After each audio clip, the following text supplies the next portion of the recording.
Hello, everybody. You are now listening to the Overflow Podcast with Jay and Joaquin. Welcome to this week's episode of the Overflow Podcast. We're so glad to be back. I'm sorry, I was just grooving to a song in my head that I just heard. But as always, I'm Joaquin, and that's Jay. Jose. That's Jose. That's Pastor Jay. And then next to him is brother from another mother spaceship. Our man, our friend from Nashville, Junior. What's up, man? How you doing? Man, Junior Padilla here, just chilling, man. Yeah, so the funny thing is that we've had Junior here with us before. Right. But this is the first time that he's on video. Right, that you've seen him. So, ladies, he's single. Oh, man.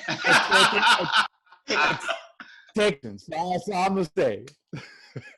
I mean, but, you know. I got a dog, okay? So all I got is a dog. I got a dog. You're selling yourself. Very good, very good. But so you know, we got Junior here because we got some stuff that he's working on that we're going to be talking about today. But kind of as always, let's just talk about a little bit about, you know, how's your week been? So Jay, like always, what's going on? How's the homeschooling coming along? Yeah, it's been great. I think it's been better for me than it's been for like Bean. You know, so I have a schedule, sort of, super loose. Right. Morning is exercise, right? 4-minute Tabata class, like set for kids, right? So we do it together. We get a devotional walk. We sit out there, talk about Jesus. We pray together, come home. That's been like the routine that we've been doing. Then we come back and we have breakfast, because by that time the wife is downstairs from working. We have breakfast together as a family. They tell her all about what the devotional was. I think she's gonna start joining us. She feels she's got a bad case of FOMO. And she's gonna start joining us, and it's just like that rhythm. Right. So I don't like, before it was, you know, everything was okay. From this time to this time is work on your reading. From this time to this time, and that was, you know, what the wife gave me. She's more type A. I'm more type whatever. Right.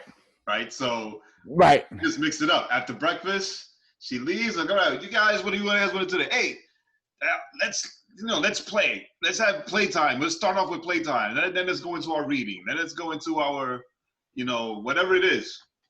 Right. So one time, my daughter was downstairs with us. You're gonna laugh at this. And she's sitting there, like, seeing how experiential and how like non-scheduled it is. And she looks at me and she says, "Can I offer you a suggestion?" And I'm like, what about? I'm like, no, you know, he needs a schedule. Like, no, he doesn't. But if it's bothering you, remember, the office for you is upstairs. You don't need to be down here. Right? And then after that, everything was, they wanted to show mommy everything. Oh, mommy, look at mommy. Like every time he did something, mommy, look. And Sonia, mommy, it's like, yeah, maybe I think it's better if you go downstairs because you're being a distraction to my students. Like, this is why parents aren't allowed in public school to sit there. Like, you're being a distraction. You have to go upstairs. Yeah. Right? Because like she has, you know, in her mind, you know, that's how Polish people are. So that's the culture, you know. Caribbeans, we're real laid back about certain things as long as it gets done. So she comes downstairs when everything's over, because then she takes over for a little bit of math class. And she does like a review, right? And like with no lie, Sebastian is like, okay, who went the other day? He read a whole book to her. And she's trying to test him, and he's like catching on and telling her everything. And I was like, hey, he might be unorthodox, but he's learning. Like, you know, like, right. Like, he's learning. Right. It's working. I mean, yeah, it's a Montessori way. Like, Montessori doesn't give you a schedule. Montessori has like only a few hours and like 30, 40 minutes of just like different things hands-on. So we make lunch together. right? I'll go and I'll have them for snack break. I'll have them make each other snacks, Nice. right? So I'll put everything in front of them. Okay, here's a banana for the both of you. Here's your dull knife, because you guys are still Puerto Rican. So here's your dull knife. And they'll cut up the banana for each other and the little whatever it is. Fill up the water cups and then give like crossover things. Right? Okay. Here's your snack. Here's your snack, and they love it rather than all right. There's your snack. Eat it. All right. So I mean, it's dope. It's Well, I mean, they'd love that too, though, right? I mean, here's your snack. Eat it. no, you'd be surprised, especially Sonia. Sonia does a lot of pushback. I don't want that. Applesauce. Whatever. You know, she's all about the yum yum. All she wants to do is eat. Every 2 Yeah. minutes, she's hungry. Yeah, like she putting it down. No, like last night, it was like, I'm hungry. Yo, Magda said this morning she was making, so she made cinnamon rolls from scratch, right? Which were amazing. And I'm not saying that because I'm biased, right? Like, they were dope. But, like, Sonia, yo, are the cinnamon rolls done? Are the cinnamon rolls done? No, baby, they're in the oven. Oh, okay. And like literally walked around. Are the cinnamon rolls ready? Like, nothing. Yeah, I mean that's. You COVID free now, right? Because you came out yesterday, so you must be COVID free. They're letting you out. Hey, listen, I licked a few eyeballs while you weren't looking, so we'll find out what happens. That's a good way to, boost your immune system. It's it, Build right. Yeah, man, I'm good. Just don't lick toilet bowls. But then you get it again. Because then you get it. No, you can get something else. You're gonna get that again, and then you're gonna get like a nice case of herpes. Yeah. That'll be walking around. You're walking around with a sore on your lip as big as your ear.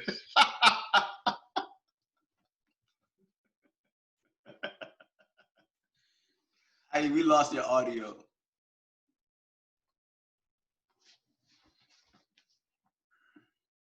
Can't hear me?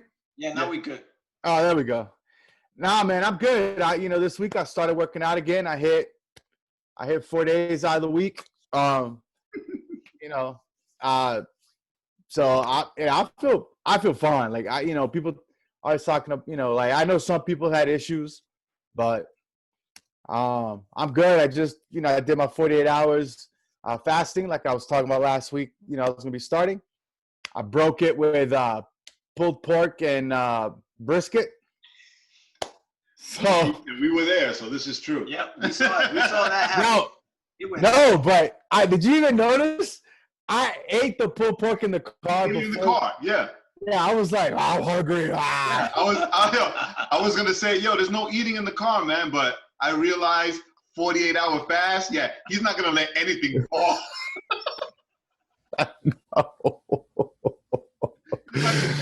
No. That's why I ordered the pulled pork, right? Because the pulled pork isn't as fatty as the brisket, so I didn't have to worry about it, like dripping everywhere. So, but yeah, man, I'm good. I'm actually I went and bought food for this week. I got a spot, $7.99 a pound for ribeyes. I bought some picanha. I actually had some for lunch. And so, yeah, man, it's good. Just, working out. And that's it. What you guys doing? Messing with the light. Oh. I'm like spotlight on Junior. Spotlight on Junior, right? So, since you're here from the jump, how was your week, Joe? Oh man, it's been amazing. This week, well, I mean, I feel like I'm no longer a musician, which is really weird. This whole pandemic thing, I've been working really hard in the studio, just mostly full time. But because we're getting ready to release a record, and I'm not saying I see a record. I'm so old, man. Well, that's reflected in your first single. Yeah, I know, right? It really is.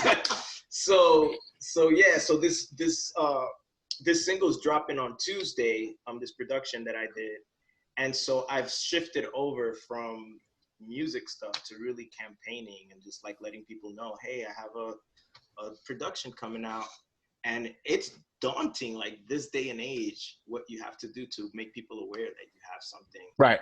When you're coming from zero, because nobody knows who I am. Like I've been out of the music industry for 7 years, and I just got back 3 years ago, and I didn't get into production right away. I was just playing.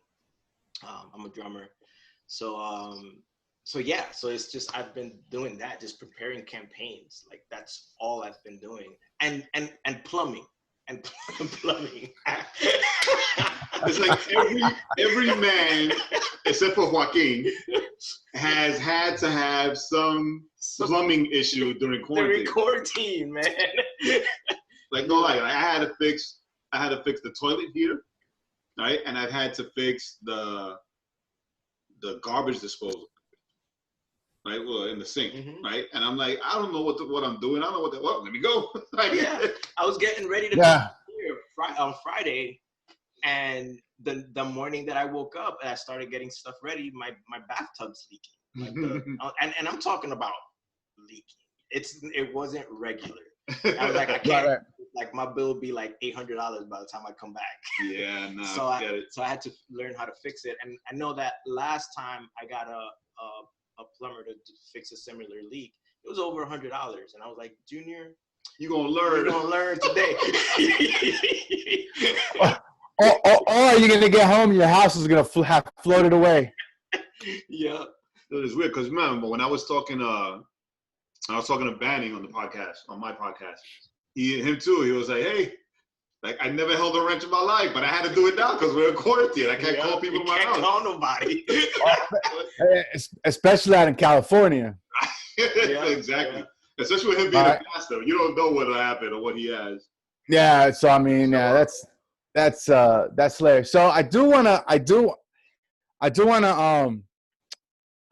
We always talk about movie of the week, song of the week, and so we're gonna be talking about song of the week in a little bit. But I do want to plug the documentary that I told Jay about it. Let me find the name of it again because I forget. It made such an impact. So there's this documentary. It was important to you. Yeah, no. There's this documentary called American Gospel in Christ Alone. American Gospel, Christ Alone.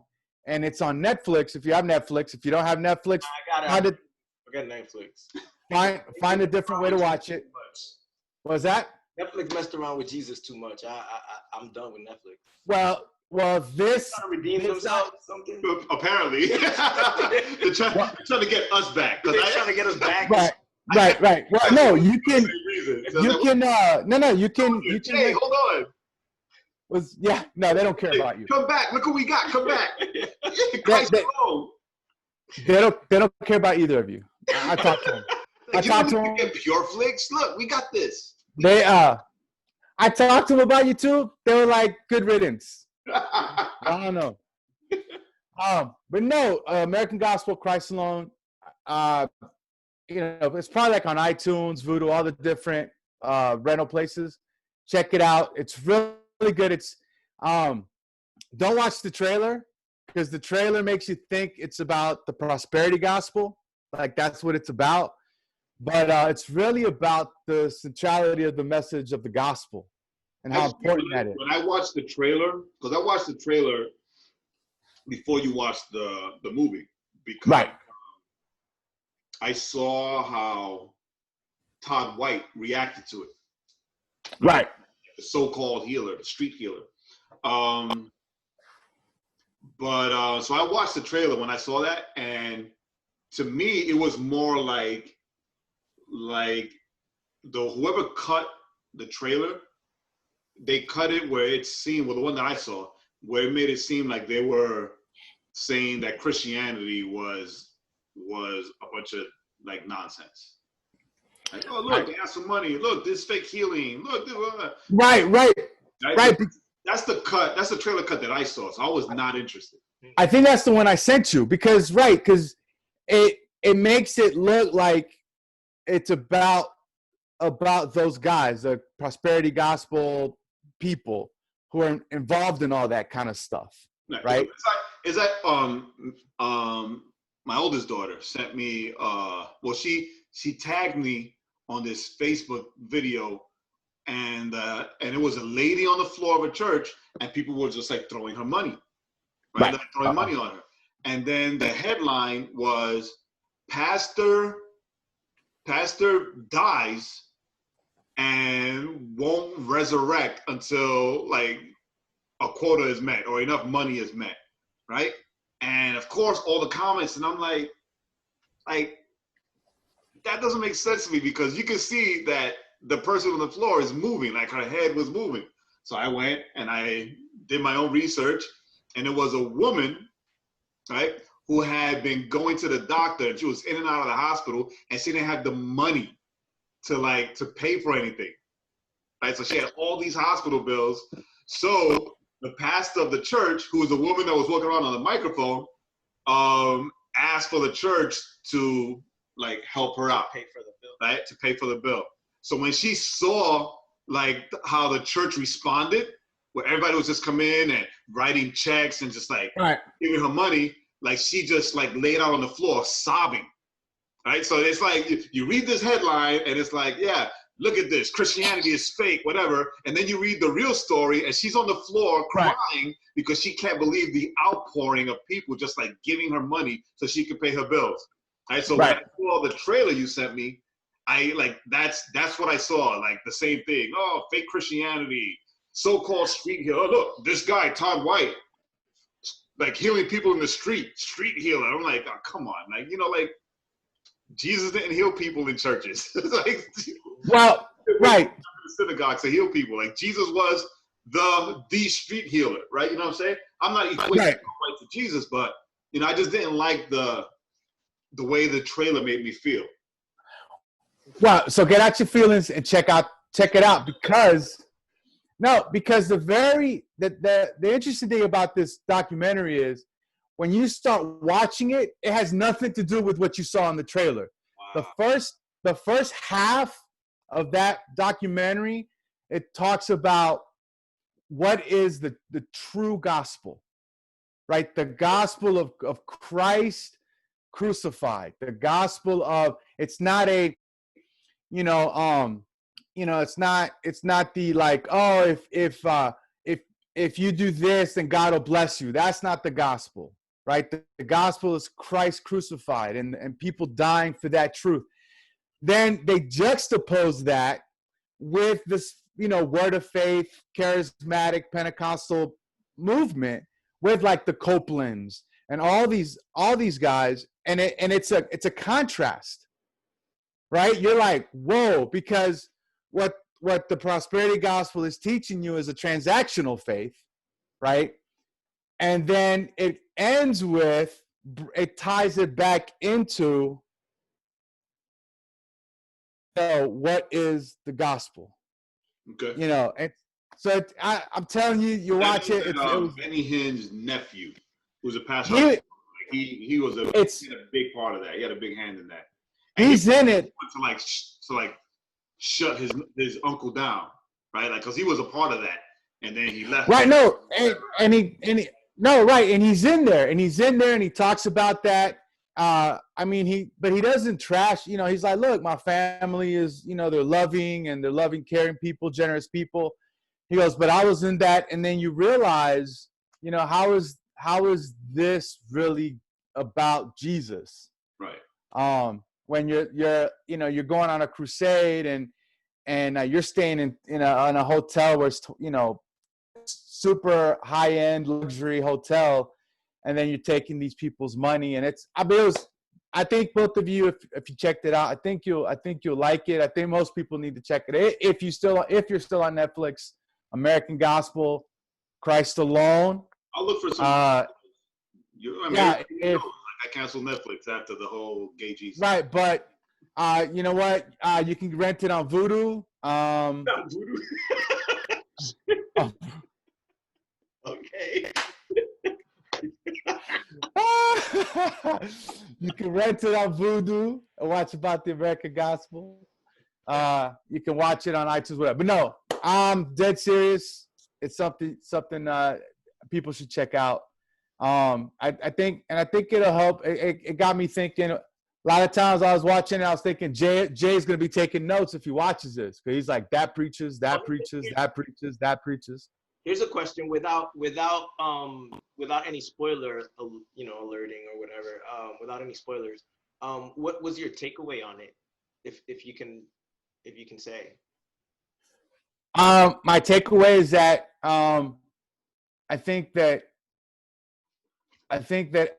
all of us as believers and as the church as a whole, I think we need to take a step back and think about what the gospel is as we look at how we minister and how we try to minister to the world. Interesting. Okay, that's good. All right, fine. Fine, I'll watch it. Fine.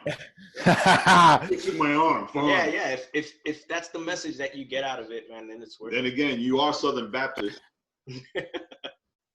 I am Southern Baptist, and even I was like, thinking, as you attach some of the stuff you put up with, you're like, I mean, obviously we weren't very Pentecostal at all, But you are now.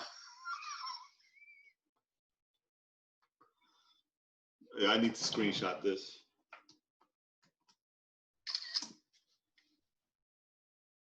Doody-dooby-doo. Any second now. Are you gonna edit this? Oh, I'm gonna have to. Okay, so I'm all gonna. right? No, Can he's I already get back. water? No. He's already back. Damn, I need one. What happened? You were frozen like this. Yeah. For like the whole time. Oh, but you Honestly, can hear I me. didn't go very Pentecostal. It was almost like it was like you were talking bad about Pentecostals, and the Holy Spirit went skirt. Like, I took a screenshot. I'm gonna send it to you. Something like that. Yeah. It was just like that too. But anyway, You so look that's like what everybody thinks rednecks from Southern Georgia look like. well, hey, it is what it is.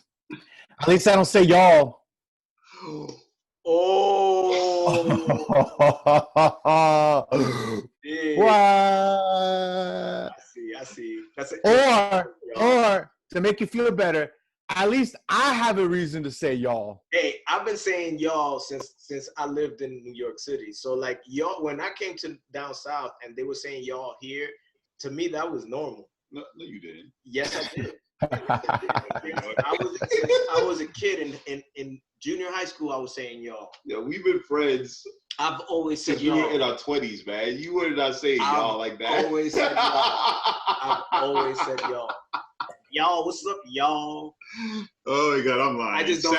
Sadly, he did always say that. Yep. Always. I don't know where I got it. I mean, it might have been from watching the Hazard so much, Uh-oh. Wait. Thing, and I just didn't know. Wait, you watch Dukes of Hazzards? All the time. We got to cancel you. Oh, How dare you? Canceled. No, he's been brainwashed, so we got to bring him back. We got to bring him back. That'd us, because I also watched Dukes of Hazzard. It was my favorite show, man. Everybody likes watching Dukes of Hazzard, man. Fast cars, I did too. rivers, man. Come on, man. Everybody Oh, likes Dukes of Hazzard. I always wondered.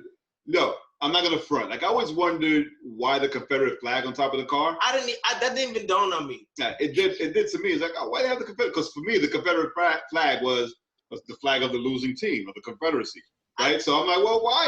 Like these guys are so dope. Like all the fast car driving and the jumps and all that. They're so dope. Why they got that losing flag on their car? Must be a Southern thing. See, Yeah, like I didn't care.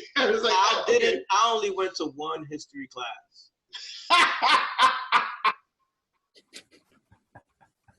I did not care about no flag. Yeah. I mean, hey, But anyway, so it is what it is. song of the week today. Oh, well, this week. Song of the week today. Song of the week today. Starts today. The spotlight for the song of the week today is the debut of this guy, Junior. You can find him at JPad Music on everything. And is his debut song, right? So this is a funny thing. So like I said, Junior and I have been friends since we were in early 20s. So we're in our early 30s now. Let's just leave it at that. Just gonna leave it at that. We're in our early something or our late something else. Like, you know that. We're somewhere up there. Somewhere up there. Right. But Junior has always been a back of the house guy, right? So we were in the band together, and he got the band together. But he ran the band, but he was in the background because he would play keys or he would play drums, right? We were in worship team. We were worship leaders together at the church at Hill Wall for years and years, and he'd run everything, but from the background, I'd be singing and everybody else, but he'd be in the back running everything. So he's always been like the producer, the arranger, the musician, like taking care of the back of the house, and he's never been in the spotlight in the forefront. And now, quarantine got Junior living risky. On the dangerous. Right? So now he will be, on Tuesday, as he said, he'll be dropping his first single called No Longer Mine, right? But still, like, it's funny, right? Because you're still like, you're the producer, like co-songwriter, arranger, whatever, right? And another friend of yours is like singing it. Right? So, Quinito, you know this because we talked about this yesterday, but lately I've been on a Tony Sukar kick, right? Yeah. Where, right. I sent you a bunch of stuff, right? Tony's but I've been on specifically his I guess reboot or salsa covers of Michael Jackson. Right. Right. So that's what I've been listening to for like almost a month now, just over and over. That's what I've been listening to. So it's just something like that. So when I introduced the wife to Tony Sukar, I just listened to the music, and she's like, "Oh man, this sounds so great," blah blah blah, right? And then it's funny because she was wondering why they kept putting the camera on Sukar since he was just a musician, right? He's in the musician in the background. It's like, that guy playing timbales, like every time they show him on camera, he's always smiling, like he's really enjoying himself. This is why I love salsa music, because you just get into it. Like, look at him. And I'm like, and I'm just listening to her. She's like, oh yeah, look, they're showing him again. So why they're really showing him a lot? And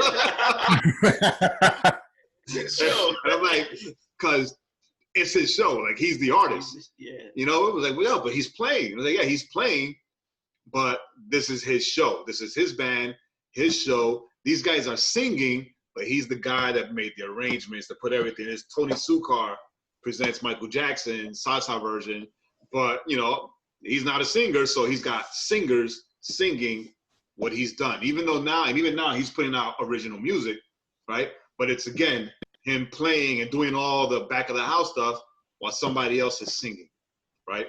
Right. So that's what, and it happens a lot, right? It's been happening for years and years, right?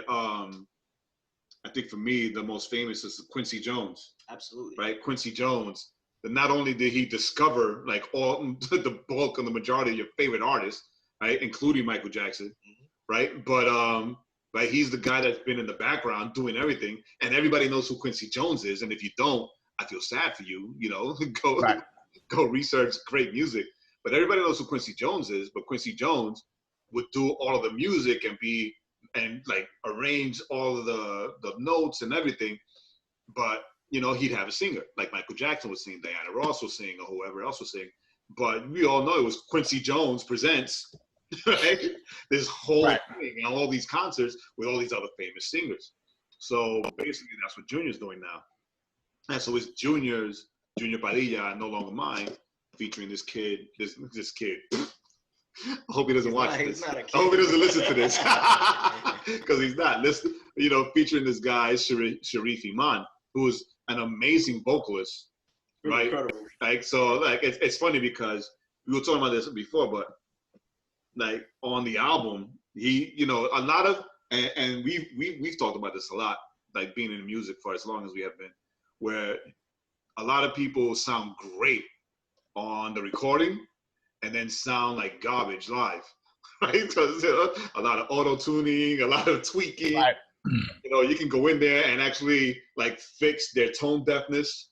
Right? But Sharif is not one of those guys, right? Sharif live is like, forget about it. Like, he's crazy amazing. But I'm talking too much because of this, right? So, like I said, June and I have been friends for a long time, and he has these grandiose and these big ideas when it comes to music, right? Like, you could come in and you can have years of experience of songwriting and putting together whatever, and he'll hear it once, and after hearing it once, he'll tell you, well, hey, how about that? Did you think about it sounding like this? And then all of a sudden, like, your song sounds 10 times better. But I know this is one of those things where, like, I know stuff about you. So I know that he's never sought the spotlight, right? Like, he's never sought the spotlight. He's Right.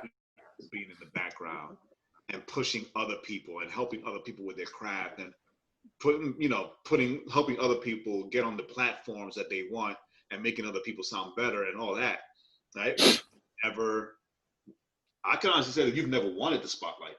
Like, you've never pursued it, never wanted the spotlight. I don't want it now. I mean, well, you know, for somebody that doesn't want Academic experiment.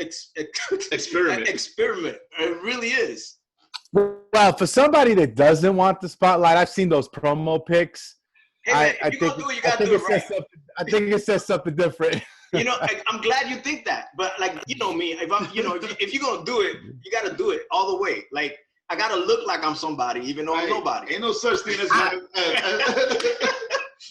as halfway crooks. What are you talking We gotta about? do it all the way, man. Like, I'm glad you think that. That's great. So Yeah, the Fabio one was a little too much, but that's all right. listeners, what made you? I know, yeah, you know, it's a COVID experiment. Sorry, a quarantine experiment. COVID experiment sounds like you're part of, like you're part of each, like you're part of who? Yeah, I know. This isn't the conspiracy episode. Right, That's for another day. Okay, that's another. That's another one. All right. Because then we'll get no listeners, or we'll get even more listeners. Right? Who knows? From China. No, they won't want to listen to us. Like, what made you turn it around? What made you like flip the script on yourself? There was a couple of things, and it's funny that you mentioned Quincy Jones. Quincy Jones' Q Joint is a record, I believe it's in the 90s. I think it's late 80s. Late 80s. That record confused me because of the same thing, that he's the producer, and I knew Quincy Jones from Michael Jackson and some other stuff. But I'm like, why is there so many singers and he's not singing? Like, who is Quincy Jones? I really needed to find out who Quincy Jones was based on listening to Q Joint. And the way I got that record, I was friends with a guy in the radio industry, and he would give me all of the records that they already played and he had left over. He would just like supply me. I was in my 20s, and he would supply me with all 95. these 95. He would supply me all these CDs of new music that was coming out in New York, and that's how I got a hold of that record. And because it confused me so much, I really dove into Quincy. So I kind of had this special admiration for him for doing what he did. Then just recently, maybe 3 or 4 years ago, I went to a drum clinic, and I saw Steve Jordan. He was doing a drum clinic. For people who don't get geeked out over drummers, who's Steve Jordan? I'm gonna say. Let me say the story. So Steve Jordan is a drummer. He's best known for playing the trio, like in this era. He's best known for playing the trio with what's his name? John Mayer. I think he did the Continuum album, if I'm not mistaken, but he did the tour with Pino Palladino. Nice. And which are amazing musicians. So it turns out that he starts giving us his backstory, and he starts saying that he was actually a producer, that like right now was more of a producer than a drummer. Now he's an insane drummer, don't get me wrong. So I'm listening to this guy and I'm like, wait a minute, how did you get into production? Like he was like, well, I was just playing he was playing jazz at a band. I forget the name of the band. It's a very popular jazz band. He's gonna kill me for not remembering. But anyway, the whole point of it is that he's from New York. He made his name as a drummer in the studios, and then all the people that he played for noticed his talent at how he would produce his drum sound in the studio, and they started hiring him as a producer for their records. And so he's the back guy, right, behind like 80% of the music that I grew up listening to, because being that I'm from New York and he's from New York, and he was doing a lot of the productions, either New York or LA, but it would end up in the radio in New York. So all the stuff that I loved, I didn't know at the time, but I know now that it was him producing it. So I'm like, man, I really got to get back into production. So between those two guys, that's what made me get into the production side. Now, as far as me doing the being the forefront guy, like, you know, saying, you know, basically this is how it being both, right? Because you're still doing production and all the work in the background, but now it's for you. Now, okay, well, not technically. This song, the reason why I'm releasing it as my production, with my name as an artist on it, what made me look at that is there's a guy named Zedd, Z-E-D-D. He's a pop producer. He's like, for me, like, from my opinion, he is like the top pop producer, you know, in the world, really. So I got turned on to his music from listening to a song called Middle, like it was Maren Morris on it. And it became a huge hit. You know, she's a country singer. So I'm like, so he Taylor Swift to her? So I don't know what that means. So Taylor Swift started in country and then blew up in pop music? No, because it was a one-shot deal. So like he's a producer, and he's always putting out tracks, like pop tracks. And he always gets different artists. He writes with a few people, and then he gets an artist to fit that song. Okay. And so like I always seen the name Zedd. I'm like, but who? Like what? How? Why? What is going on? Like, what is Zedd? Like, but it's always, you know, so it's a new wave. I mean, I wouldn't say new because Quincy was doing it a long time ago, but now it's a fresh thing where producers are producing their own records, and then they'll just pay a singer to come on and sing the song for them. I'm not a singer. I mean, I can do background singing and stuff, and I can do arrangement, but I'm not a singer. My tone of voice is not beautiful, you know, like, yeah, it's whatever. So, and I'm not trained in voice either. I'm trained in other things. So I was like, you know what, maybe I should do this. So this song was written in 2009. I'll give you a little bit of the song.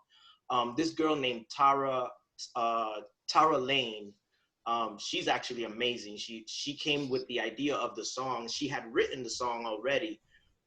She brought it to me, and when she brought it to me, she was 24. This was like her first venture into songwriting, and the song wasn't quite, you know, she needed like songwriters to, you know, to craft the song. So she had a song idea, a really good, solid idea, and she needed the song crafted. So when I looked at it, I was like, oh, I know who we need to call to really craft this song. And I called Jennifer K. Longstreth, which I was, you know, married to at the time. Anyway, so yeah, shut up. So she's an amazing lyricist, and so like she and I worked the song together, brought it to Tara, and it worked out. It was like a beautiful song, you know. Fast forward 10 years later, it's still in the box. I had stopped doing music for a long time, and and I was like, you know what? I'm gonna bring this song out. I want to honor Tara, and I want to honor the writing skills of Jennifer, and the production that I did on it. I'll let y'all listen to it. I don't wanna like seem like too high and mighty or whatever. But what I will say this about the production. Yes, I did a lot of the arrangement, and yes, a lot of it was me working really hard and learning the new production styles. But the musicians on the record are incredible, incredible. And they're not like freshman musicians. No. These are major. I'm like the low guy on the totem pole. Like Tara has done some amazing stuff. After we rewrote the song, she gone out and moved out to LA. She was on American Idol for a while, and she made it up the chain pretty high. So she's pretty known. The guitar player on it is Adam Agati. That he was playing for Marcus Miller for a while, and also Corey Henry and the Funk Apostles. The organ player, I'm kind of giving away all the instrumentation, but I would tell you, like, the organ player is Logan Reynolds, which I admire. He was like the producer for like Helen Baylor, which is an old gospel. Woo! Yeah. Like he's Grammy Award winning, man. Uh-huh. Like these are major musicians. Rob, one of my favorite bass players in Nashville. He's played with like Big and Rich and Music Mafia and all those country guys, and he's an amazing soul player. You'll hear him. So there's no lack of heavy hitters on this song. I'm the low guy on the totem pole. So I'm honored that all these people came together. So why would they come together for you? I have no idea. I think honestly, it's the grace of God. Because you're not as low as you think you are. So we're gonna use that as an intro. It's been a while since we played music on the podcast, and we are going to debut. Right. So the song doesn't drop until Tuesday. Nope. If you're listening to this podcast, then you'll be one of the first people to hear it. Yeah. All right. That's what happens when the artist is your brother. And when your brother is your manager.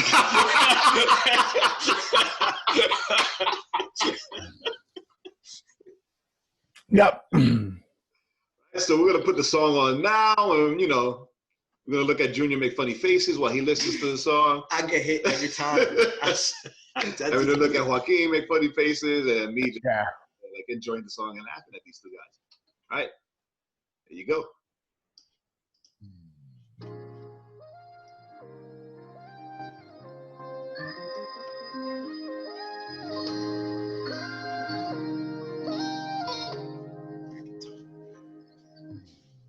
That's the face. Try to wash the memories of your kisses away. How could you leave? Tore my world in two. I'm not supposed to sing. Now I'm living on nights to reach the day. And I can't remember why I fell in the first place. But I won't forget the love we shared, the relief and embrace.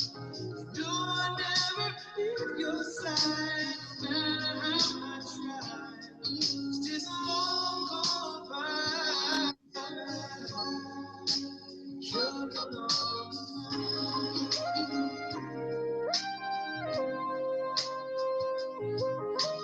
Day after day, drive on an empty street. There seems to be the enemy, so heavy to bear. How could I let you go so easily? That's all for me. That Those was are great. there, knowing every ease. And I can't remember why I fell in the first place. But I won't forget the love we shared, the relief and grace. No, I never left your side,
gets me every time. Almost shed a tear. yeah, I almost really did, man. Tell us about Sharif. How do you know Sharif? So Sharif, man, oh, we go way back. Sharif Iman, I met him a while back playing at the Indigo Hotel.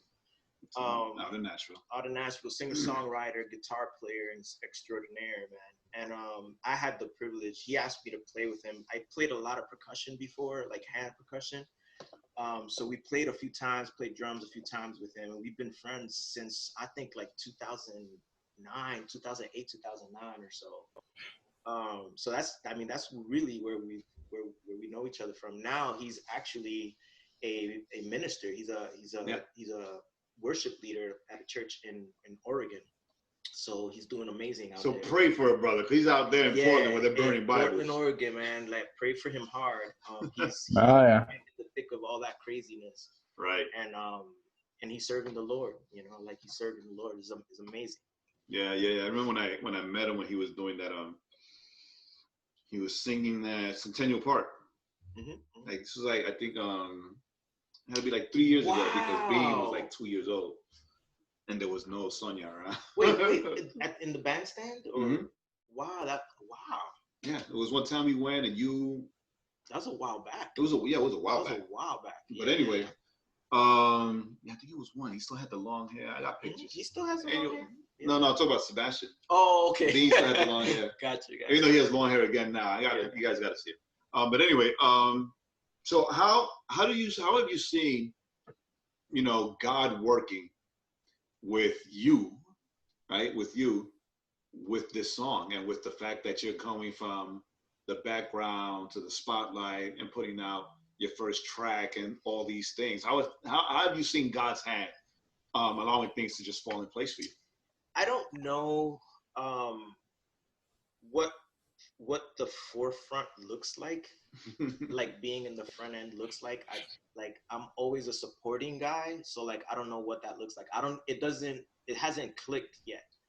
I'll see whatever God wants from that. I have no idea.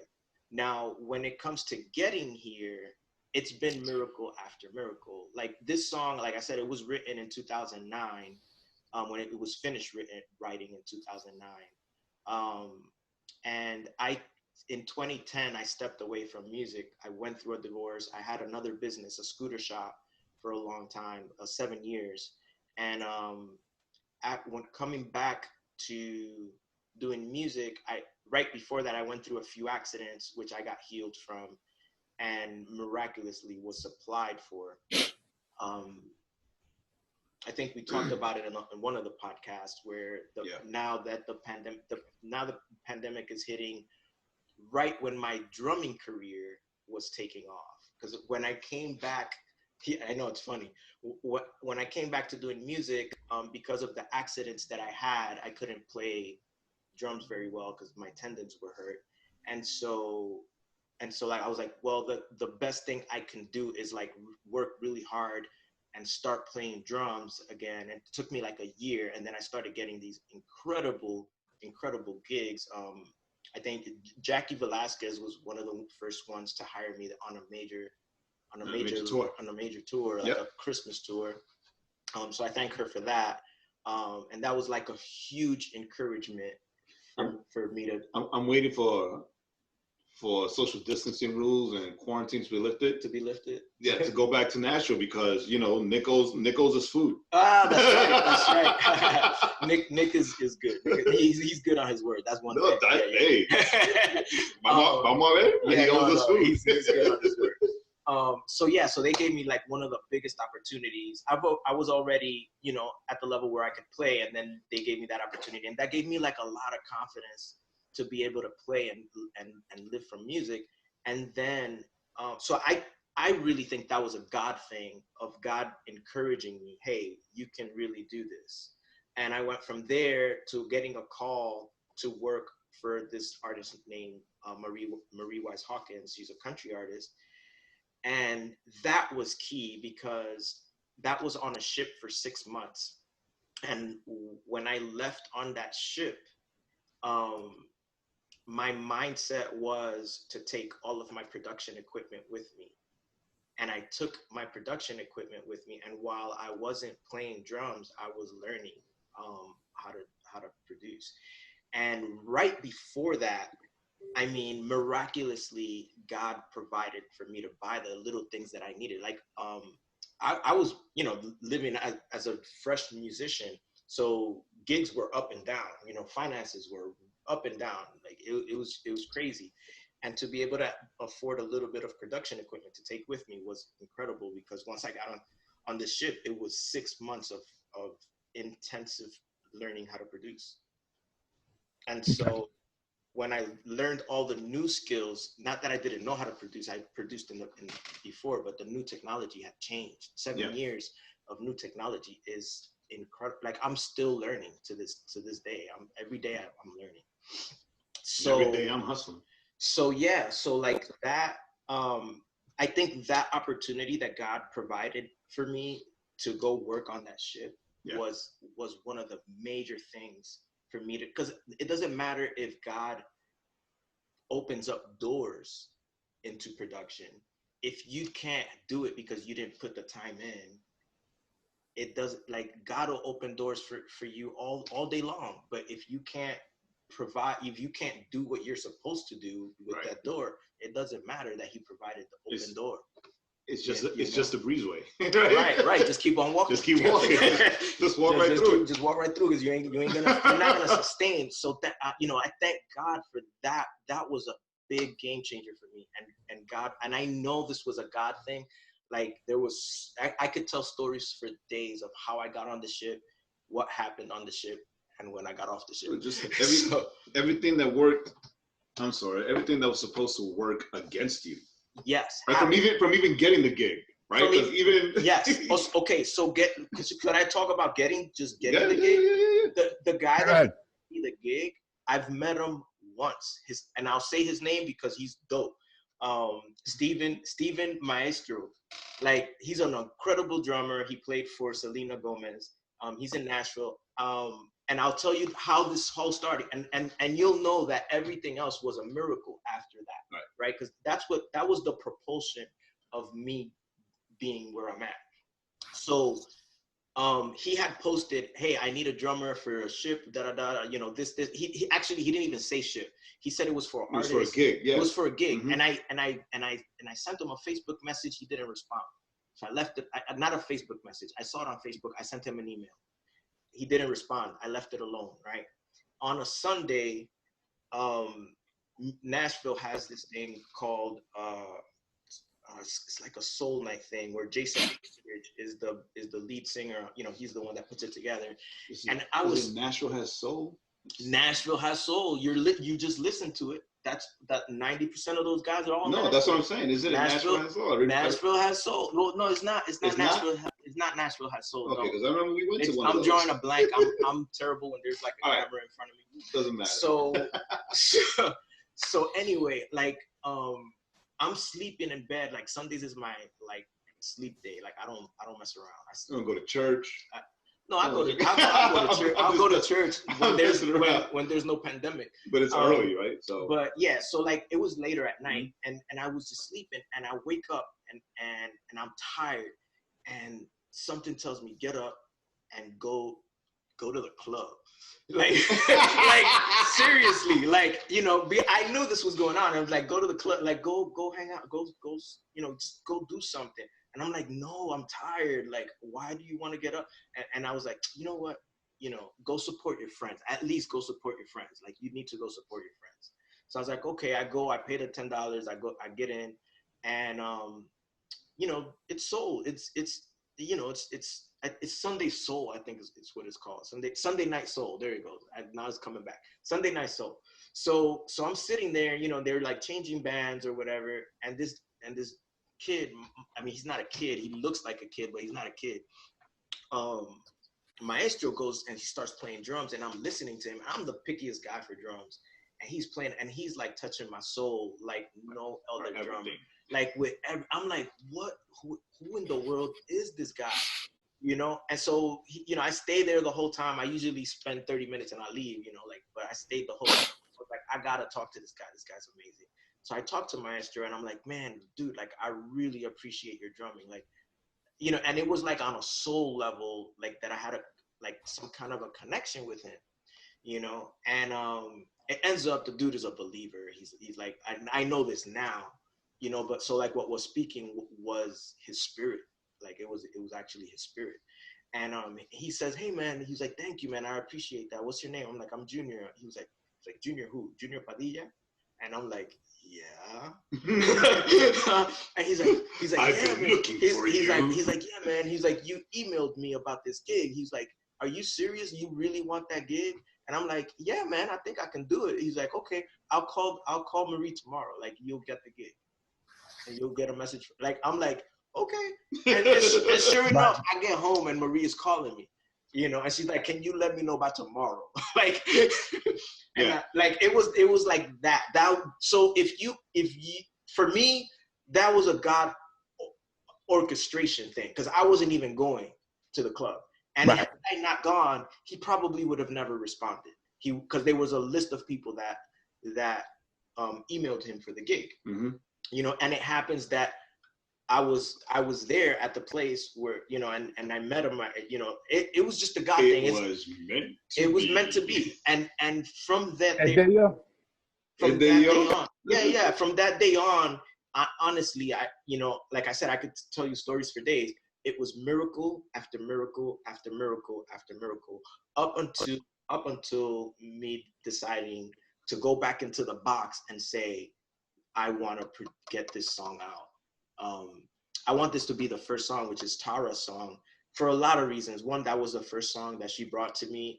Basically, I was her manager at the time. We had signed a management deal, and she had some really tough times in Nashville, and she had to leave. And so like everything kind of fell apart. So I was like, I was doing this for her. I was doing it for myself.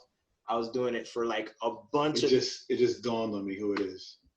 Do you remember? Yeah. Really? Okay. Now it just dawned. Now Yeah. you say that, I'm like, that's okay. Yeah. Now I know who she is. It was Okay. Tara. It was Tara.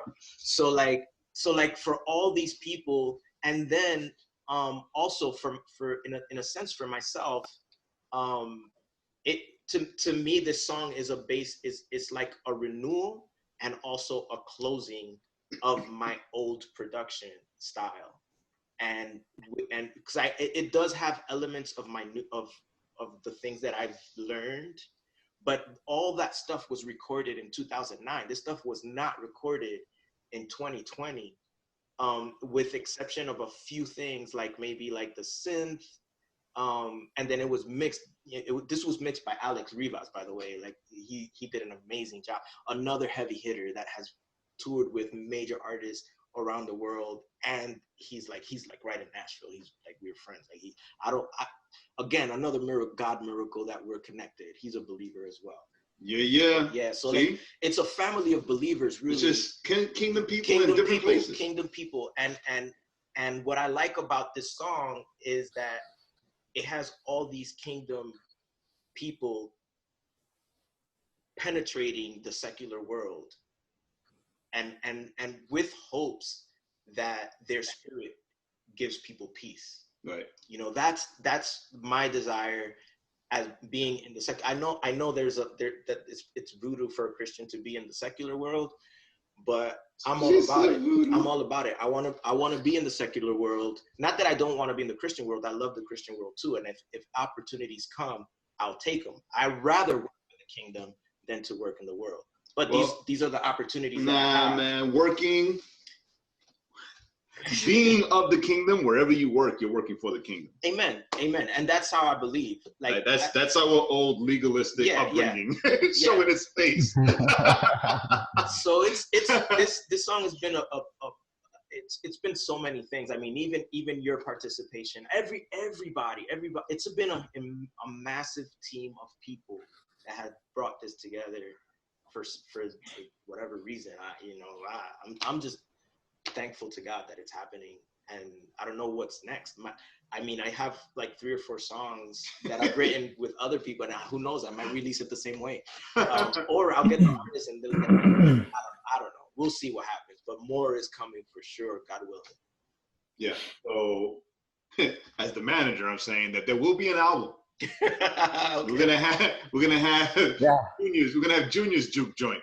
Okay. Yeah, and Okay. the bonus, what is it? The hidden track featuring the Overflow podcast. the track that we started recording years ago. Remember that? Yeah, we gotta go back and finish it. We gotta go back and finish it. You have two that are mainly me, but you have one where the both of us. Where we finally had Joaquin rapping. Remember? Yeah. No, I know. I have it. I still have it. I haven't. I was listening to it. I have the session actually. No, what I say, I was listening to it a couple months ago, and I was like, "Damn, this song is depressing." It was, but in all honesty, you guys were depressed. We were. Yeah, like, we were depressed. You guys totally were, were. and it came out on the record, and I'm cool with that. Like I'm cool with that. I wasn't depressed back then, and I had no idea what was going on, but I did get depressed later. and so I understood. So It's so funny. I was listening. I'm like, man, I'm so glad nothing ever felt away with this song. Even though there's this trend now where there's a lot of like sad people making music, like Well, even in the kingdom. I will say, like, Sinister Minister is my favorite track to this day. Y'all, if y'all ever come to my studio, ask me about Sinister Minister. I will play it for you. It's dope. That's all I'm gonna say. And it was him rapping. He wrote the song. I'm not gonna say who did the chorus, but it's a dope song. It's a dope song. And, you know, it's a little dated, so it's funny, and it's a spoof, right? It's a spoof. It was a spoof slash dig. Yeah, it wasn't. It wasn't a spoof so much as it was like a straight dig at Don't say who. Don't say. No, I'm not gonna say who. Okay. I'm not gonna say who. A straight dig at a Spanish artist. It's dope. Right, Dope at a idea. Spanish artist. So it was one of those. I actually want to release that song, man. Like We have to make it better. We have to update the sound. No, man. That's the whole beauty of it, is that it's old school. Like, I'm an old school fanatic. So Because I remember I put it out, man. Those were MySpace days. yes, exactly. I put it out and Did you? Did yeah. you? You Well, actually I put it on my MySpace, Okay. and of course I got two reactions. The first reaction was, and he's back, ladies and gentlemen. Oh, he was out? Yeah. Okay. You get it. Uh-oh. Unmute your mic. There you go. So Yeah, the internet here just dropped. so one of the reactions, we're talking about Sinister Minister now. One of the reactions was, of course, the question, who you talking about? Who you talking? I know you're talking about somebody. I know you're throwing shots at somebody. Oh yeah. And I'm like, yeah, Nunya. Nunya. And then the other reaction would be, like, yo, seriously? 10 grand a feature on the CD? You know, you'd be surprised. I know you're taking shots at somebody. Yeah, that song we did was very. I was about to say before I got cut off. It was. Real quick, your sound is distorting. Of course, my engineer ears. Hello. Yeah, it's a little loud. Hello. Yeah. There you go. Better. All right. The sound Yes. is super dated. The sound is what? It's super. The sound of the song is super dated. It was dated back then. Yeah. Oh, no doubt. Yeah. Yeah. But like those lyrics make you want to kill yourself. That's all I want to say. Oh, you're talking about that? Oh song. no, that song. Yeah, no. I'm talking about our song. But before I got cut off, I was like, The hook was. It's so funny. The hook, you know, whatever. When you write a song, when it's like, it was, I can't help but feel this way. Life has got me down, and it's hard for me to say that I can feel you now. So the whole idea behind the song was the fact that, you know, that even as a Christian, we struggle. Like we struggle with all this pain and all this stuff. But there was no resolution. Yeah, there was no. There was no resolution. He's like, leave it like that. Leave it like that. There was no redemption. No like straight up. It was an NF song before NF became before That's right. right. Right. NF song before NF was NF. That's right. So, Right. We were the first right? originator. While NF was still Nathan, we already did that sad, depressed, I'm angry, sometimes I reach for you, God, but you ain't there. Because that's really what the hook, right? It was I reach out for you, I'm reaching out, but you ain't there, But son. nobody's there. Right? Where you is, God? Yeah, I think I have a copy of that song somewhere. I remember when I ran across it, I don't know, way back, and I listened to it, and I was just like, oh. It's a hard listen. I mean, we have that. We have Sinister Minister, and I was thinking yesterday how you and I started recording that. It was also like an old school R&B song that we never finished. Was it your song? It was my song. I think I know what you're talking about. It was my song. So we can finish that one, and you can find somebody That else to one's sing dope. it. Yeah, I'm down. You can finish that one. You can find somebody else to sing it. Somebody better to sing it. Okay, let's do it. I mean, I'm all down to do this, man. Like, I'm in. No, but that's dope. But no, but I meant to say this earlier. But you guys were talking, and I just let y'all do talking.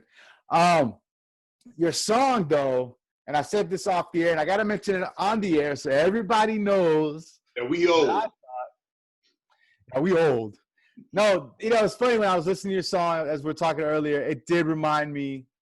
It did. I mean, I just like that '80s vibe, like that '80s R&B. People Bryson, for people that don't know, nobody knows who that is except us. I grew up on him, man. I guess it shined through, That's kind of what. That's like. I don't know why I don't know why his name popped up out of all the names that could have popped up, but like. Yes, Daddy-o. You're not the first person, man. One of the engineers that is starting to work with me said exactly the same thing. She didn't say 80s, but she was like, hey, man, I hear People Bryson on this, man. Like, you need to contact People Bryson. Like, she said it just like that. I'm like, man, like wow, like really, like. Is she still doing music? Like, yeah, she's an engineer. No, People. People is a boy. No, People. Yeah. Is he still doing music? That's what I'm saying. Yes, I'm asking. Yes, he is. Actually, he's retired. He's retired. But he's not old. He's young. He's like 60s. No, I'm not saying he's old. I'm just want to know. I'd love him on my record. People Bryson, if you're listening to me, get at me, bro. I'm coming after you. I want you to do this song. No.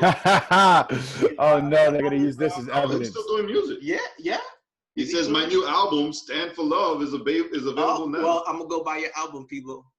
How about that? I won't buy it. I'm not buying it. I'll buy your album when it features this song. Well, that's the manager. But I love your music. I grew up on it, so like. Right. But yeah. I mean, yeah. But yeah, no. But it was dope. I was listening to it. My girl, Jenny, listened to a little bit of it. And she was like, "Oh, that's really nice." That she really liked the. Oh, cool, man. Thank you. Tell Jenny I said hello and thank you. I appreciate that, man. I appreciate that feedback. Like it means, for me, what it means to me is mission accomplished. Right. Of that sound, like that. Exactly. That sound, so it's a great callback. So it gives you the confidence that you accomplished what you set out to do. Mm-hmm. Right. Yeah. Because I've known you for a while, and I know that you have an affinity towards like that old school soul and R&B type music. So this is that's dope. That's dope. I mean, thank you. That works out. When I heard it, I was like, yeah. You haven't seen your website yet, right? No, of course not. No. Your website is done since like Thursday. Why isn't it on live? I've been trying It is live. It's been live since Thursday night. But with all that, I say that because I actually did a write-up for the song. Oh. Yeah. So we'll catch that later. Oh, snap. Surprises. It's like Christmas today. I just got a new website. We'll catch that. I'll throw that on here later. jpadmusic.com. So tell everybody where they can find you, even though I've been saying it. But yes, the website now that is live that I didn't know about. It's jpadmusic.com. But what I would really like you to do is to pre-save the No Longer Mine. It's huge help for the algorithms, those scientific things that Mark Zuckerberg that controls. Well, it's not Mark Zuckerberg, but they, the powers that be. That's what gives us like credibility on that market, and I have none. So your help. Excuse me, I get emotional. Yeah. Your help is extremely needed on getting these pre-saves. Also, if you have playlists, put them in your playlist. It's coming out on August 18th. So the way to find it, the easiest way to find the link for the pre-save is to go to my Instagram at JPad Music and click on the link on my bio. I put the link on my bio. Or maybe the website. Or you go to the website. Okay. And it has a big button on the header that says pre-save now. Okay. And you click that and it'll lead you straight to the link so you can pre-save it. Yes. So the cool thing about that is that once you pre-save it, it automatically comes down the moment that it releases on Tuesday night. So it'll just automatically download to your playlist. And it'll alert you. But what else can happen once they pre-save it? Oh, yeah. Well, if you pre-save it, there's these little rules, right? You pre-save it, you screenshot it. You can post it on Facebook or Instagram, and you tag me, Junior Padilla, or at JPad Music. At JPad Music is easier to remember. So if you tag me, and that means I'll see it. And if I see it, you'll be entered into a contest to win a $25 Starbucks gift card for your efforts. There you go. Yay. Coffee. There you go. I'm a coffee drinker. Starbucks coffee. All right. Right? Because Starbucks is everywhere. Well, it's all over the world. Right. Starbucks is everywhere. So it'll be easy. I could have given you a Bustelo card, but you wouldn't know what to do with that. Yeah, for real. Right. Or at least something local in Nashville, right? Like kind of ugly. Then you can't use it. If you're in Australia, right, you can't use it. You can't use something local over here. So Starbucks works. Starbucks is good for everybody. All right, so save it.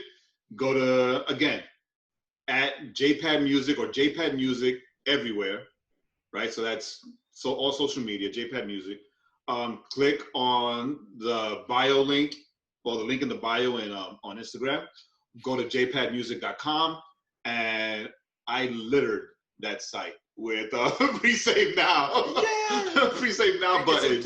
You know what I mean? When we add his song on the website, we're also going to include the link so that you can also, you go to theoverflowpodcast.com. We're also going to have a link there, and help him out. Well, help us out. Pre-save the song and enter. Tell your family, tell your friends, and you all will also automatically enter. Once you take a screenshot, right, so it's going to look like this. Mira. It's going to look like this. Where is it? Legacy Music. Come on. It's going to look like Jamal. Right? It's going to look like that. And you take a screenshot of that. Post it. Don't put it in your stories. Put it in your regular feed. Post it. Tag at JPad Music. And you could be the lucky winner of a Starbucks gift card. Yeah. Right? So, boom, boom, boom. Your friend. So if you see me around on the social media, send me a friend request. If you see him on the interwebs. On the interwebs. Right? So the song drops when? August 18th. So that's Tuesday. This Tuesday coming. Tuesday. You can see that we're a family of rebels because everybody drops their songs on Fridays now. Nah. I want you to have time to have fun with it. By the time Friday comes, you can dance to it. With your girl and stuff. Right.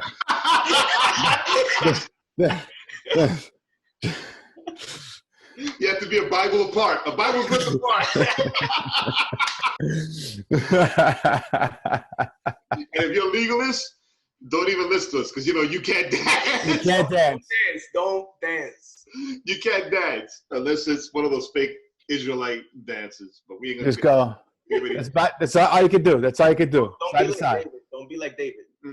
No. Keep your pants on. Keep your pants on. Keep your clothes on. And stay away from.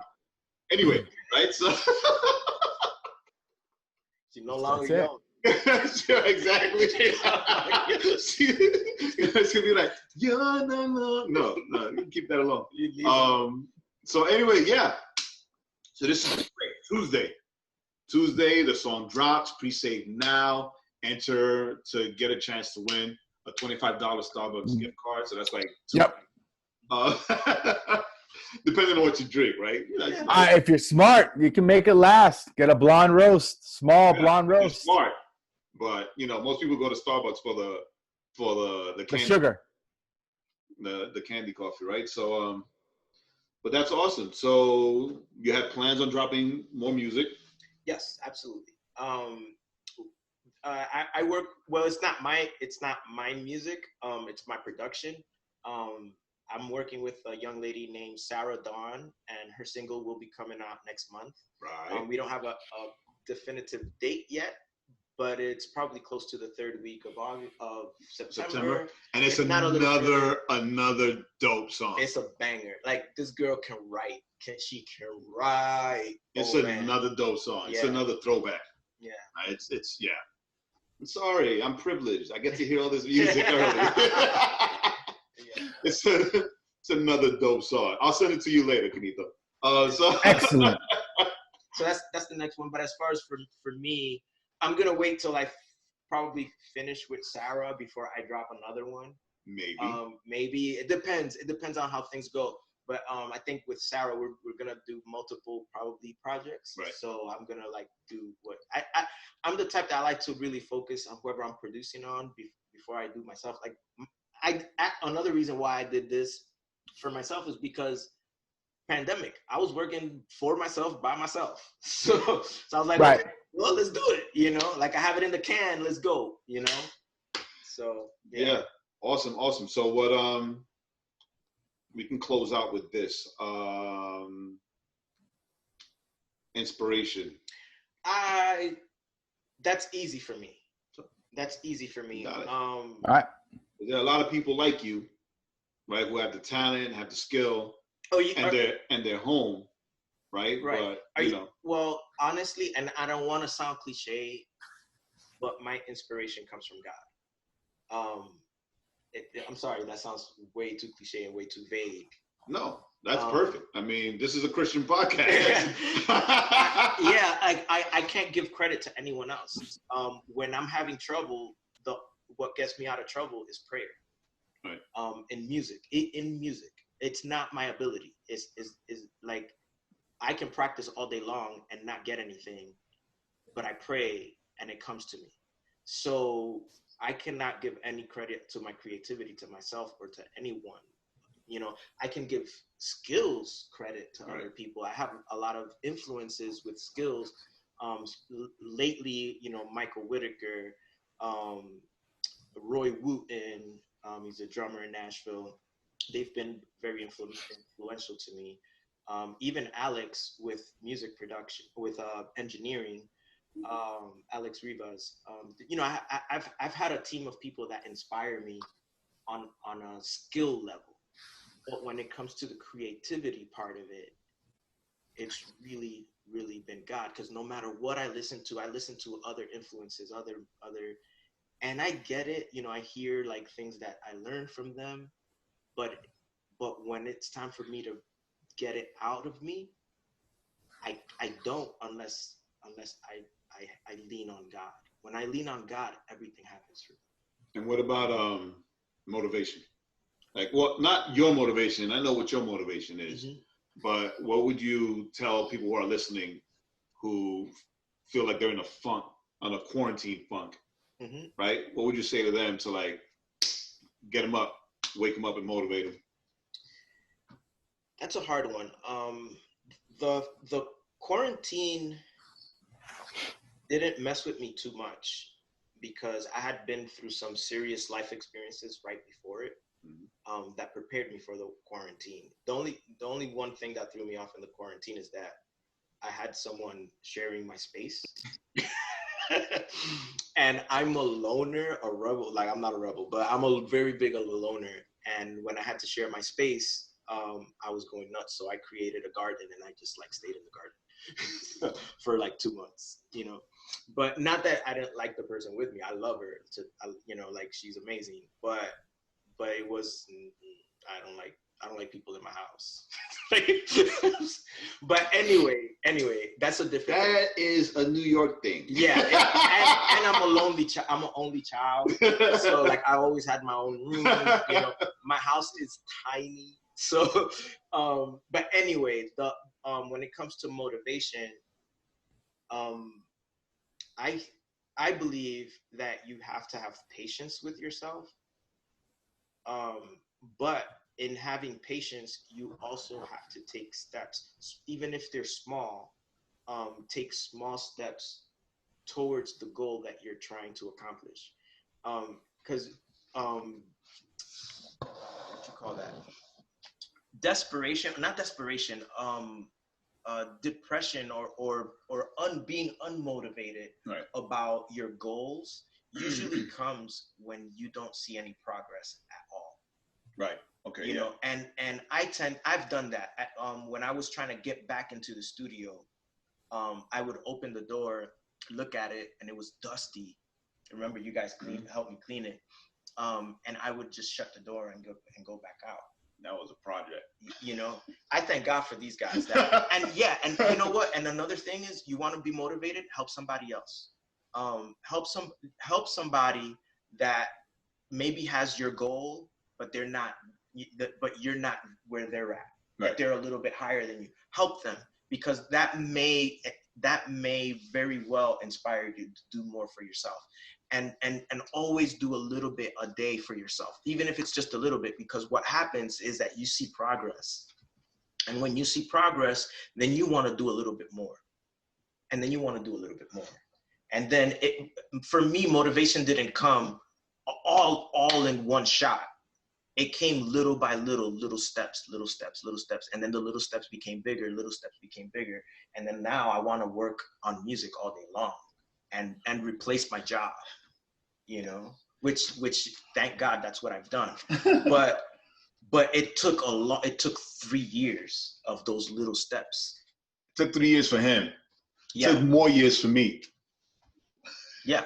More years for me, because I was there. Yo, dude, why are you opening up the scooter shop?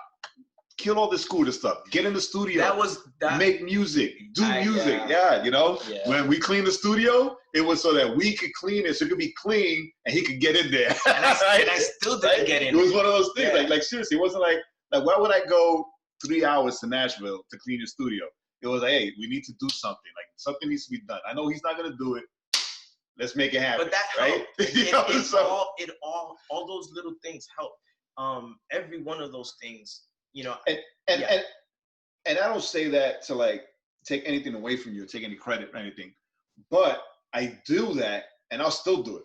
Right? Even right now, you stop because whatever, right? I'll still do it because that's who you are with me, right? So it's a funny thing how we're built, right? So that's how you are with me. If I'm like, oh no, I don't want to do it anymore, right? No, you got to do it. You got to keep on. You can't stop. You know, you're so talented, so gifted. Like, shut up, I don't want to hear that. Right? That's sometimes you're like, you need somebody that'll be your polar opposite and like get you on track. And as you can see, Joaquin's internet dropped again. It's okay. But you know, we're gonna keep this. We're gonna keep this moving. Keep it rolling. We're not gonna say goodbye until he jumps back on, because he has to say his goodbye. Okay. Because he has a special way of saying Well, goodbye. I'm honored that you've been on my team for so long, or I've been on your team, or however you want to say that. We've been a team. We've been a team since the 20s. We were in our 20s, right? Because we were in worship in New York, right? And the church, we're in the same worship. We were the worship team. Right? You're muted, Joaquin. There you go. We were the worship team, because remember that before it was us, they would only sing out of the old school hymnal. Yeah. Right? And we were like, nah, this ain't happening. And then we did the band. Right? And then we did the band thing. Yeah. But like a lot of the songs, it's funny, a lot of the songs that we wrote for worship, they're still singing. Really? Yeah. That we wrote? Yeah, the last time I Can we like get those back? the 'Cause last time I would cut those. the last time we went They're there, amazing. last time we went there for a conference, and we let the local worship team, even though we brought a worship team with us for a concert, but we let the local worship team like open it up. And I'm telling Joaquin and Mark, I say, yo, like I wrote that song. Like Junior and I put that song together. Because since we were like, a little background, whatever, like Junior and I were roommates. Mhm. And instead of sleeping, we would stay up Till 4 o'clock like in the 4 morning. or 5 o'clock in the morning, People writing, throwing pennies at us. writing songs and like building songs while people throwing like pennies or rocks at the window, the neighbors stomping on their floor, right? So we'll be recording it so you don't forget it, and then all you hear is, right? So it was like, because it was stopping, it would bang on the walls, right? It was like, and we would just, it's like, whatever, percussion, right? We just keep it going. This added percussion. Do it again. This time stay on beat. Like we had a full, like Junior had a full drum set in the living room, and that was our living room furniture. Right? It was literally it was That's still right? that's still a thing. It's still a thing. It was still a thing. It's actually exactly the same. Because we had the drum set in the living room with a futon. And now you got the drum set with the click clack. It's exactly the same thing. And they were both black. That's funny. Yo. That is funny. Yeah, I'm gonna have to repeat what Joaquin said. Yo, he's single, man. Ladies, help me out. Hey man, I'm all about the music. If you're about the music, Ladies, help me out. we could talk. Help me out. Help me out. Help me out. He still got a drum set and a futon in his living room. I can't believe I just noticed that. That never dawned on me. Never dawned on me. Oh my God. Anyway, right? So music has been something that we've been a part of for years and years and years. You should cut Incomparable Amor. That's my favorite one. No, That's exactly what I was thinking when I said we could cut it. I still know all the chords. I'm looking. I sang it yesterday in the shower. I'm looking Anyway. at the piano like right now, and I can see all the chords. Yeah, nobody needs to hear you singing in the shower or about singing in the shower. Stop.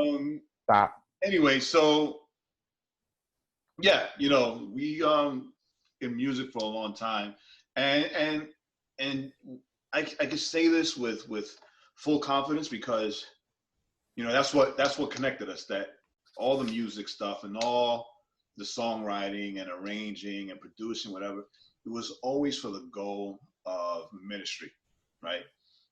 Telling people about Jesus and making Jesus' name known. Right? Because we would go out with the band, and we would do music, and then I would preach, and then we'd do music, right? And then we just You got the visual ones. right. Then we go to McDonald's and go home. Because that was, we can't pay you, but here's this ofrenda. And it's like 5 of us in the band. We open up the envelope. So we're all getting cheeseburgers tonight. $1 cheeseburgers. Because we got $20. We're all getting cheeseburgers because the car needs gas and, McDonald's is cheap. But it was dope, right? Because, we all had. It was amazing. Right. I wouldn't change that for the world. So, again, Be Saved No Longer Mine, jpadmusic.com, JPad Music on all social media. Follow Junior. Follow his new journey as an artist, right? Because as of now, as a music producer. yeah, as of now, officially he's an artist. Right? Yeah, you put pictures out. You're an artist. pictures of him, right? Right. That's not my fault. Pictures of him. I didn't take the pictures. Not pictures of Sharif, right, who's singing the songs, pictures of him. So join him on this journey of trying to embrace the spotlight and being an artist. Because being the brother as the manager, like we have these fights. Like, but you're not in the background anymore. You got to stop thinking like the background guy. You're in the front now. Like now, Right. like things are different. Right now, everybody's gonna know who you are. Right? I stay in the background. Now you're in the front. Right? Yeah. So I don't know what I got myself into. yeah, it's a different beast. Like we laugh about it. But it's gonna be real interesting. It's gonna be real interesting. Just keep me making music. That's what I want to do. Yeah, we'll make it happen. Wow. All right, well, that's it. I guess that's all we got for today, This week. for this week. So be on the lookout for the song on the 18th on Spotify and iTunes. Oh, and also if you like the song, comment away. Let us know what you think of it. Yeah, let us know, JPad. I'd love to hear the Since- feedback. Since Yeah. you're the first ones to hear it. Wow. Yeah, JPad Music. So thanks for joining us as always. Thank you, man. Thanks for having me, bro. I really appreciate it. Oh, we're always glad to have you. Maybe next time we can get into some conspiracy theories. Yes. We'll invite Angel, and it'll just All of my followers will leave me alone. And you get and it'll be not so. As always, we're glad that you joined us.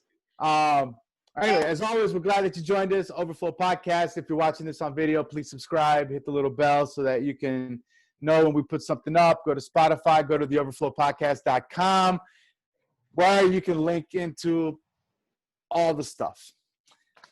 As always, I'm Joaquin, Still Jake. and our man, Junior. Peace. Thanks for listening. Remember to go to theoverflowpodcast.com to subscribe to the podcast on all streaming platforms and catch up on all the links of the week. And don't forget to follow our playlist on Spotify.